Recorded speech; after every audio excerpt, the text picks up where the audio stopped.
სიახლეებს გაგაცნობთ. თანამედროვე ქართული თეატრის კვლევის ცენტრის ორგანიზებით ილეონის თეატრში პროექტის პრეზენტაცია გაიმართა სახელწოდებით ქართული თეატრი 2014 წელს.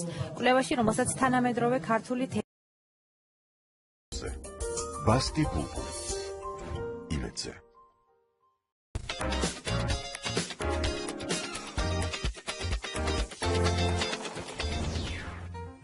სიახლეებს გაგაცნობთ. თანამედროვე ქართული თეატრის კვლევის ცენტრის ორგანიზებით ილეონის თეატრში პროექტის პრეზენტაცია გაიმართა სახელწოდებით ქართული თეატრი 2014 წელს. კვლევაში, რომელსაც თანამედროვე ქართული თეატრის კვლევის ცენტრი უკვე მეოთხე წელია ახორციელებს, 2014 წლის ქართული თეატრის მნიშვნელოვანი მოვლენებია შეფასებული. კვლევა საქართველოში მოქმედი 47 სახელმწიფო და კერძო თეატრის მონაცემებს ეფუძნება.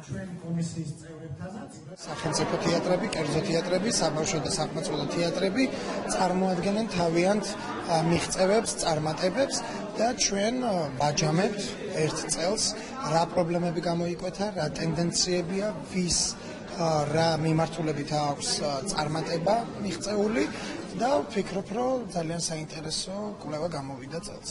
ხასდება, რამდენი პრემიერა იყო, რომელ თეატრში უფრო მეტი პრემიერა იყო, სად რამდენი მაყურებელი მივიდა და ასე შემდეგ და ასე შემდეგ. თქვათ, რომელი დრამატურგიით უფრო დაინტერესდნენ რეჟისორები, რომელმა რეჟისორმა რამდენი სპექტაკლი დადგა, რომელმა მსახიობმა რამდენი ითამაშა და ასე შემდეგ და ასე შემდეგ. და ეს ძალიან მნიშვნელოვანია, იმიტომ რომ გვაჩვენებს ტენდენციას, წლისას.